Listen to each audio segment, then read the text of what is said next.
Hey, friends, welcome back to the Call to Lead podcast. So, we have been chatting a lot about money lately on the podcast, and I really hope that you have enjoyed hearing my heart on the topic, as well as incredible insight from some amazing experts in the field of money. And I want to kind of transition into a topic that I know is super relevant to a lot of you right now, which is growing your team. So I am hearing that that's what a lot of people really are wanting to do, whether they already have an existing team and they're wanting to put more of a focus on building some momentum within their existing team, or even if you are just wanting to kind of get started and want to know what that looks like. So the next several episodes are going to be diving into talking about all of that in terms of building your team. But today's episode in particular is going to be talking about a topic that is definitely a difficult lesson that I have had to learn over my journey as an entrepreneur, and that is the importance of valuing people over profitability. So I love this topic because it is such an important transition, because obviously profitability and making money in your business is very important, but the way that you are going to achieve that is by building relationships and putting people first. So I'm going to be sharing my top 5 tips of how you can grow your team by putting people first. So let's dive into today's episode. So you might be thinking, okay, yes, I'm ready, Heather. I want to learn how to grow my team and grow that residual leveraged income from the team side of the business. So if you listen to that series a few episodes back, you learned that you can make residual or passive income from your personal business by giving amazing customer service and really valuing people well. And we're going to talk a little bit about what the different 5 steps today will play into that as well. But so many of you guys are looking to, like me, build that residual or passive income that comes from building a team. Because first of all, it's less tied to your own effort, right? You're not having to be the one that's putting out all of the content or doing all of the things and exhausting yourself on social media, because essentially you've empowered other people to be able to share and grow their businesses. And in turn, when they win, you win, which is a beautiful aspect of the business model of within network marketing. So if you're kind of feeling that way and you're like, okay, yes, Heather, I'm ready. Tell me all the things, but you're feeling, and this is a common thing I hear, that you don't know how to do it because you don't want to be pushy. Because that's, I think, the biggest thing that holds people back is they value people so much, or they are such a people pleaser or such helpers by nature that they don't want to come across as being pushy in terms of focusing on those own individual goals that are going to come from helping someone else achieve their goals. So I'm going to invite you to kind of flip that script today and realize that it's okay to, number one, both have big goals for yourself and to have that desire to start and sustain your business from a place of profitability. But what happens is when people lose sight of that, when they kind of get a little bit greedy, or a lot of the goals or decisions or things like going for a rank or a car or a trip, they're valuing that in-game goal or that result. And in a lot of cases, they're valuing their own self-worth over the people that are going to be the ones to help them get there, namely their customers, if they're the ones who are ordering the product to earn that reward trip, right? Or your team, again, if it's going to take a certain structure in your organization to reach that next big rank, or, the top level of your company even, it's going to take a lot of people. And if you lose sight of the most important facet, that's honestly where the ickiness of the business model starts to creep in. And so I'm really hopeful that my story and some of the examples that I'm going to share today can not only help you kind of shift your mindset towards how it's okay that you can grow your business by helping other people grow their business too. That's the beautiful aspect of this business, right? But also that you can kind of be equipped with the perspective to know that you can serve people well by learning about what it is that they want from this business or from your product, and so on and so forth. And so the coolest part about this story, and one of the inspirations behind me sharing this on the podcast, is I, as many of you know, I had a boutique in Savannah for over 15 years. And I remember when I decided to make the difficult decision to sell it to pursue my Saint business, or pursue this business full time, it was a really challenging, tough decision. And I remember having coffee with one of my best friends and business mentors And she was giving me all of these incredible business minded tips on how I could increase my profitability. In a lot of cases, even by letting some of my staff who were really invested in my vision go, or even taking on some of their tasks and restructuring a lot of the ways that things were being done in my boutique. And I realized in that moment, I didn't want to do that. I was like, I value the people that I have met along the way. I valued my employees. I valued my customers, my brides when I had my wedding dress shop.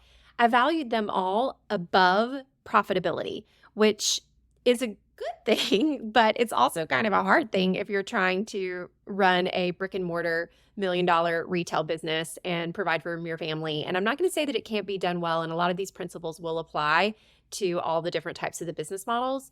But what I realized, and certainly what I have seen to be the biggest difference maker in shifting from a traditional entrepreneurship role into building a network marketing business or direct sales business, whatever you want to call it, is the fact that if you have that mindset, like I did in that moment of valuing people over the profit, like if you genuinely care more about serving other people and helping them reach their goals more than you care about helping reach your own goals, then that's the ticket to success, which I think is so cool. And it's been such a big eye opener for me and such a reason that this business model has been a better fit for me than something like a brick and mortar retail store. And so I love to share that story because, you kind of can have the best of both worlds with this business model, but you've got to get your mindset right in terms of valuing people over profitability. Okay. So let's dive into these 5 ways that you can choose to value people over profitability and some tactical strategies along the way. So the first one is going to be that you need to take the time to make the connections required to even get to know your customers, your team, your leaders, even your mentors, to kind of figure out what it is that they want or what do they need help with. And I was actually chatting with one of my rockstar leaders who is wanting to take on growing her Instagram following. And I was sharing that I myself, and you may or may not know this, I know it's kind of crazy. I've been diving back in slowly but surely to Instagram and being a little bit more consistent on there. But I'm very much going to come at it from the intentionality of serving the people who are already there. So whether it's your existing followers on social media, whether it's your customers, or whether it's your team, if you're not taking the time to connect with them to find out what they need help with or what they even want from your product or your business or from you specifically as their kind of mentor or the person that they're following behind, right? If you don't know what that is and you're not taking the time to intentionally connect and ask those questions, you're never going to be able to get to the root of how you can serve them best. So if you're looking to grow your social media following, for example, or even for me, in terms of growing my podcast, I asked my podcast community, the Called to Lead podcast over on Telegram, or the Called to Lead community over on Telegram, and I asked them, hey, what are the biggest things that you're struggling with right now? And the inspiration for this next segment of my podcast is coming from a lot of those things where they want to grow their team, but they feel a little bit stuck. And so by learning more about what they need help with, I know how I can better serve them. Now, do I want to grow my own, podcast downloads? Do I want to grow, the business from, all of the different facets of my income streams? Yes, I totally do. But once again, the way that I'm going to be able to do that is by taking the time to connect and get really curious with my leaders, my team, my followers, all of the things about what it is that I can help them with. And so the connection sometimes can be quite a challenge if you have a very large following. It can be very overwhelming if you already have a really big team. But I'm telling you, it can be the most impactful use of your time, far much more than creating, the content, or far better than trying to focus even on your own personal business, if I'm being honest. It can help you feel such a deep sense of purpose behind the reason you're doing it in the first place when you take the time to connect intentionally with your existing followers, with your customers, and with your team.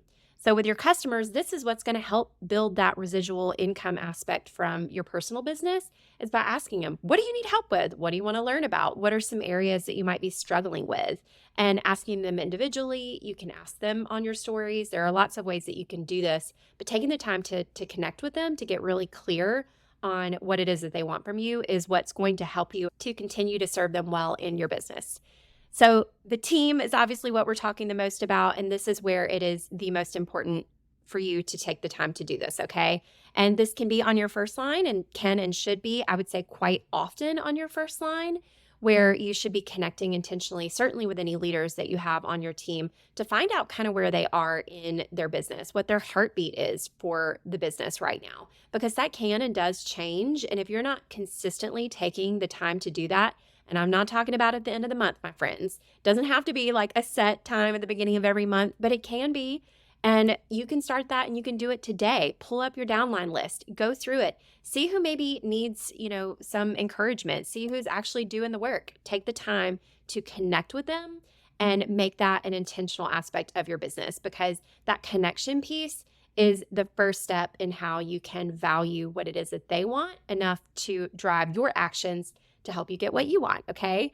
So one of the words that I love, this is kind of my word of the season, and you're going to learn why from next week's episode, where I chat with a new friend, Dr. Ramona Lawrence, about how to grow your team with inclusivity.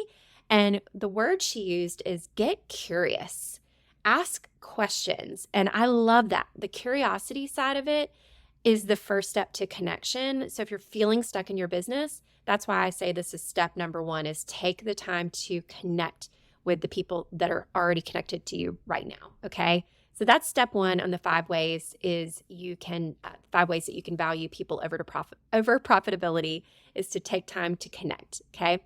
So number 2, the second way is when you do connect, you need to meet people right where they are. And I don't want you to assign any sort of value on yourself or on your goals or certainly on your worth based off of where they are. And so what I mean by this is a couple of different things. It's your role as a leader, even if you don't have a team yet, and certainly if you do have a team, and more importantly, if you have a big team, is it's your role to create a community, okay?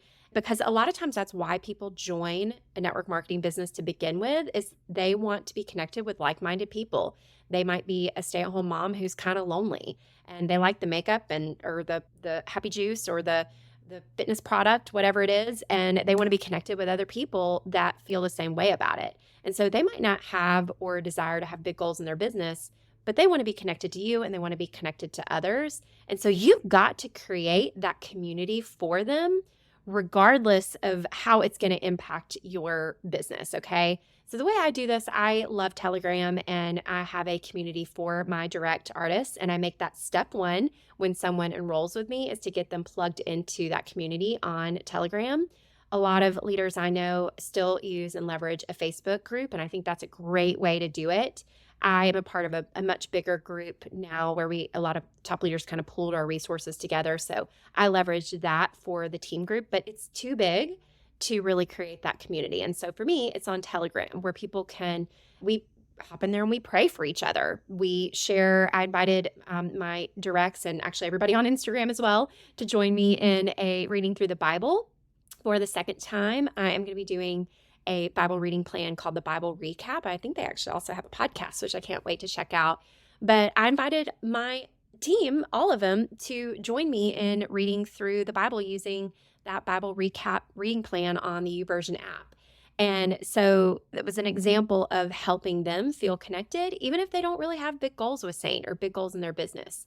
I'm meeting them right where they are, because I can think of more than a few instances of my teams and even several from my directs where, again, those circumstances changed, and that connection piece and the community piece was the catalyst and the foundation for them to start to take their business more seriously, okay? So meeting people right where they are is step one in terms of creating community. The other side to this is when you're meeting somebody where they are, you're not pushing them or pulling them or certainly dragging them towards your big goal. Because I'm here to tell you, friend, if you're listening to this, you probably are the type that you were the top 10 to 20%, even if you're not there in rank or sales yet. Like you've got that mindset where you're one of the 10 to 20 percenters who really want to grow this business.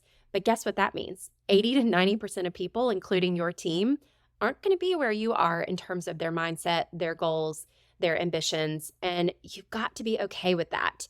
So even if they're the person that you need, maybe they're a brand new person that just filled that final bubble in your bubble chart, your rank chart to help you get to that next rank, you have to be okay with it. That person's goals aren't as big as yours. You cannot drag or push or pull people to get there because this is a volunteer army. Yes, people do make an investment in the kit, and shoot, in some companies, they sign up for free, which I think can be a good thing, but it can also be a way, like I guarantee you those numbers go from being 80 to 90% that want to do something to probably like, I don't know, or that, yeah, don't want to do something to being like 95% of them. So I haven't really thought about that before, but truly sometimes it takes making that investment to take the business seriously. And again, if people haven't done that, or maybe it's been a while since they did it, maybe they've already paid off the kit and they've been kind of dormant for a minute, you can't push and pull them, okay? They will feel it and they will know that it's not really in their best interest, that it's in your best interest.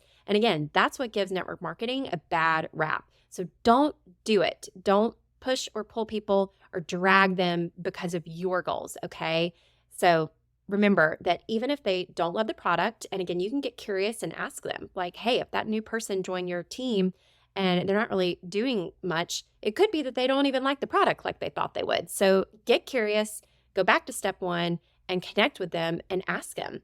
Or again, as you'll learn next week from chatting with Dr. Ramona Lawrence, if they did the things, they followed the systems, they did the steps, and it didn't work for them, ask them why. Why do you think this didn't work for them? It could be as simple as their community, their, the people that they're already connected to personally need a slightly different approach. And that can be your unique way to help encourage and empower that person to be able to dive back into it and take it to the next level.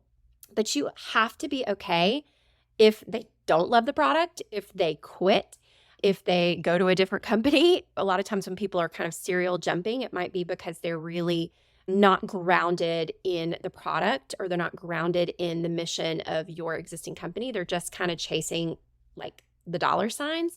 And I'm telling you, you can make money at any great company. There are some that, again, beware of like get rich quick type scheme type things. But if the company's been around for a while, if they're very well established, you can make money there. Yes, even if you didn't join right away. In fact, also in this series, I'm going to be sharing the story of a friend of mine, Jody Watkins, who's a top leader over at Rodian and Fields, who joined 8 years after her company started and has built a massive team of thousands. It might even be tens of thousands of you guys, and actually spoke from her company's conference last year. So if that's not proof that you, no matter what, like our company hasn't even been in the network marketing space for 8 years yet, which means someone could join next year and still have the level of success that Jody or I or your top leader has had. They just have to have the mindset, and they have to have this people first mentality like Jody does. So I'll be sharing a previous episode of hers and sharing her story coming up also on the podcast. So definitely look forward to that, and go ahead and subscribe if you're watching this on YouTube, or, give me a follow wherever you listen to podcasts so that you can be in the loop when that episode comes out. It's going to be a really, really good one. So I say this to say the number 2 way that you can value people over profitability is to meet people right where they are. Don't be pushy, create community, and don't make it about your goals, make it about them. Okay, so the 3rd way is going to be, I want you to be a professional cheerleader. So you might be listening to me and you're like, okay, Heather, you're very cheerful, you're very extroverted, outgoing, all the things. And, maybe you've got a mentor that's like that as well. Kat Fairchild, who is one of the highest ranked distributors in our company, kind of comes to mind for this. But I honestly think that's one of the reasons why she has done as well as she has, is because she is so dang encouraging when people say they want to do big things. So she believes enough in it for them that they start to believe in themselves. And my friend, you can do that too. It doesn't mean you have to have the same bubbly, over the top personality. In fact, sometimes I think people see it as a more genuine thing when it's not so over the top. I know I've heard that about my personality, that sometimes they're like, is she really like that? And I'm like, yeah, I really am like that. But sometimes it doesn't feel as genuine when it is a little over the top. When you can take the time using your personality and your heart to really encourage the people who are on your team, or who aren't on your team for that matter. If you're looking to, convert one of your existing customers into becoming a distributor with you, the way that you might, and in fact, pretty much every time, you're going to need to encourage them that they can do it. They're probably feeling like they can't do what you do, especially if you're showing up in a way that isn't a way that they want to do it. Like, for example, I've talked extensively on this podcast that most people don't want to be an online influencer. They don't want to share every facet of their life and business online. So sometimes people don't join you in business because they see that that's what you're doing, okay? So a lot of times it's helping them and reminding them that there's a bunch of different ways to do this, and connecting with them and asking them the questions and getting them curious as to why they think maybe they couldn't do what you do. So becoming that professional cheerleader and pouring that encouragement, it starts with the people who are your customers, right? Maybe your product also has a little bit of a learning curve. I know ours does. People overthink the makeup application. It really is so stupid simple, but people still get tripped up on doing it the right way, even though there's a million ways of doing it. So once again, by me being an encourager and a professional cheerleader to help them know, like, you've got this, you can do it, you can't screw it up, just slap the makeup on and blend it. You might have to do the same exact thing to even have people purchase your product before they fall in love with it to then want to join your team. And then certainly if you have people that do have ambitions, again, maybe to 10 to 20% on your team that do want to grow and want to take this to the next level, they're joggers or runners, if you will, you're going to have to pour some major encouragement on them, because they will get stuck and they will have hard things. That's just how life works. And honestly, that's even how our faith and growth journey too. We grow through hard things, okay? And so they're going to hit those things. And if they don't have that encouragement and that belief coming from their mentor in particular, they're going to falter and they're going to feel not so great. So you have an amazing opportunity to be that cheerleader and to be that encourager for them. And honestly, this is probably one of the easiest leadership skills to adopt, but it's also probably one of the most effective. So my third way is to become a professional cheerleader, encourager, and pour some love and some belief on your team, on your customers, until they believe it as much as you do, okay? So that's the third way. The fourth way is something that I need to learn myself. I am so systems and strategy minded, and I'm obsessed with all things automations that sometimes I get a little bit too excited about them. And I realize that systems are important, but they need to be the prompt or the reminder to make the connection. They can't be the connection, right? So automations should make it easier to stay on top of things like, serving your customers or building relationships, but they're not going to do the work for you, and people can see right through them. And I think some of the times where I've gotten really excited about sending some like fancy tech funnel automation, to my customers, and it doesn't quite meet or exceed my expectations that I had, I think it's because people can feel that I didn't do step or way number one. I didn't take the time to individually connect. And yes, I saved myself some time, but I would have had a more effective outcome if I had taken that same time to connect even with just a handful of people. Because once again, I think when you are maybe a top leader or you've been in business for as long as I do have thousands of customers and I have thousands of teamies.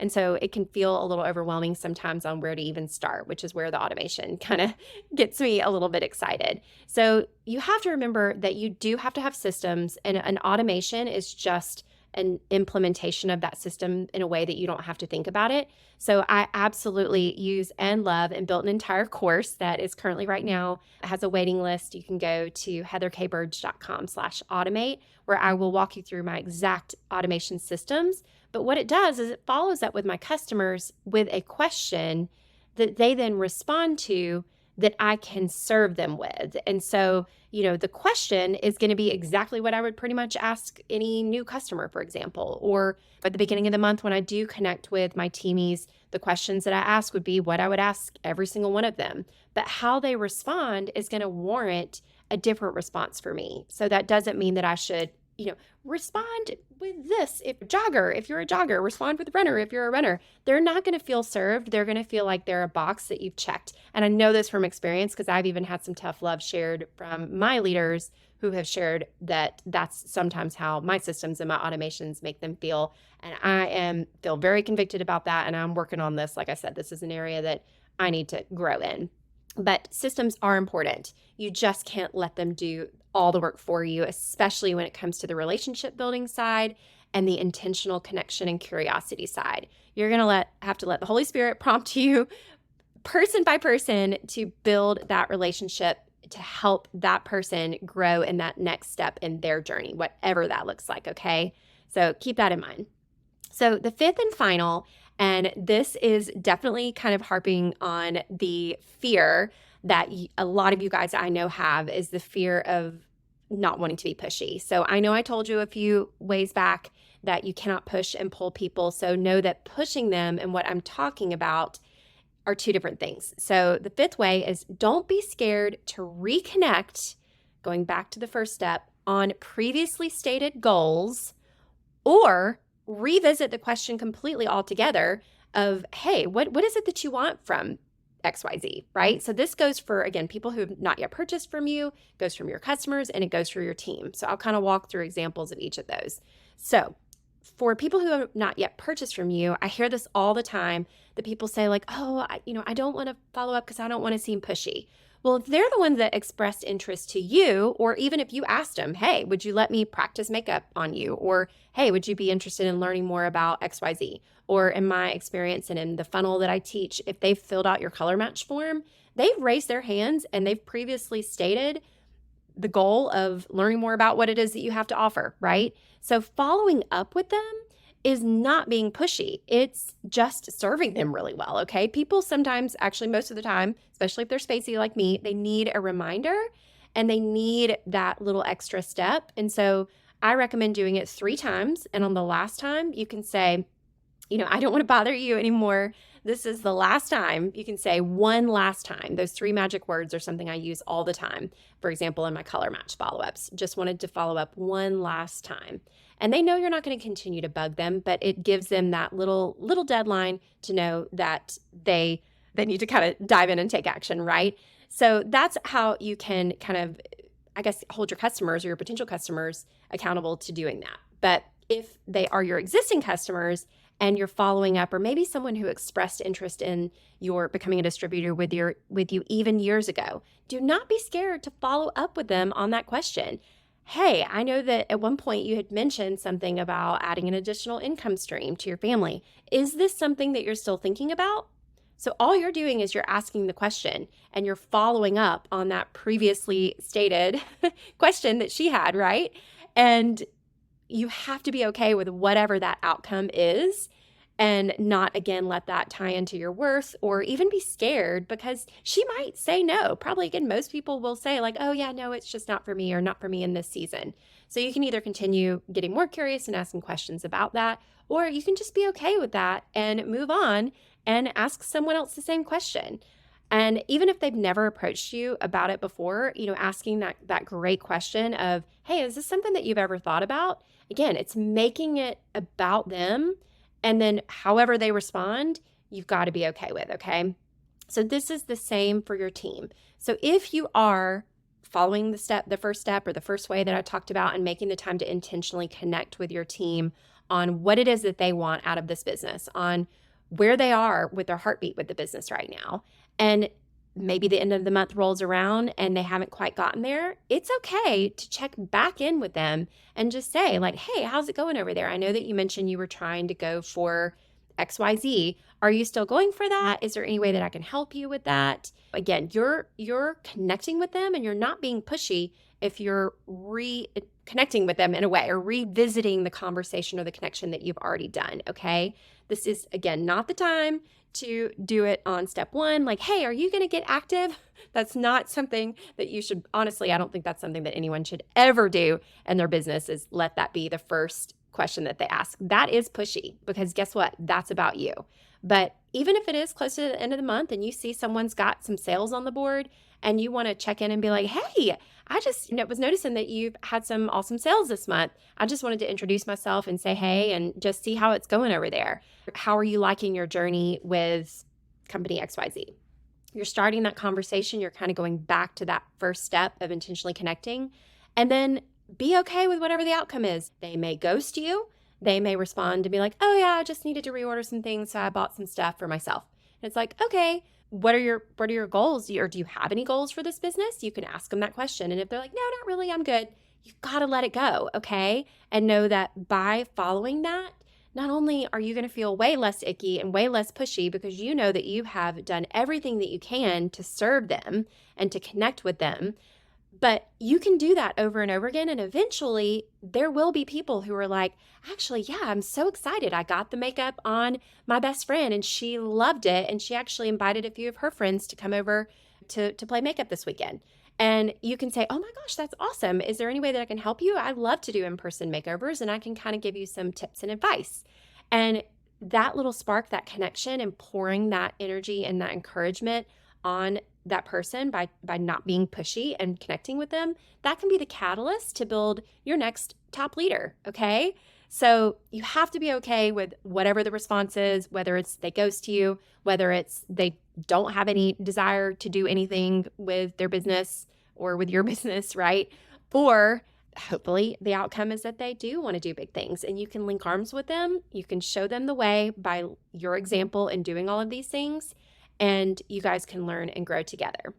So most importantly, above all, when you're doing these, you have to let the chips fall where they are, knowing that you've done everything that you can, and also that there is a lesson and a blessing in every bit of it. So your story and your journey is shaping up for a reason. And a lot of times it's so that you can serve someone else way down the road, especially if you have that long-term vision. Because if you're going through something hard, or you have a customer return your product, or you have a leader quit your team and go join another company, that happens. It's going to happen. The hard things are going to happen. But when you can love people and serve people right where they are, and when you can realize the freedom of this business model is both a good thing and a hard thing at the same time, and you can see that there is a lesson and a blessing for you in pretty much everything that you experience, good and bad, it will become a part of your story that can be such a powerful way to allow you to connect with and serve people down the road. So I know this was a lot. Just a quick review, the 5 ways. Number 1, make sure to take time to connect. Number 2, meet people right where they are. Number 3, become a professional cheerleader. Number 4, remember that systems are important, but they can't do the work for you. And number 5, don't be scared to reconnect on previously stated goals or revisit the step 1, if you will, of taking time to connect on what it is that someone wants from this business. So I hope that this has been helpful for you guys. If you did enjoy this, and given the fact that I am back on Instagram, again, I'm not trying to grow the following there, but I do want to be able to reach more people through the message. And I've even heard today, like, someone said in a chat, like, how did I not know that Heather had a podcast? And I'm like, probably because I haven't posted about it on social media. And so I would love if you got value from this to share it with someone, either individually or if you are on social media and you want to screenshot this episode and tag me over on Instagram. It's Heather K. Burge over there. And I would be honored to hear what you thought about it too. So you can always shoot me a message over there as well. So thank you guys so much. I hope you have a beautiful week. And thank you again for listening to this week's episode. Get excited for more to come.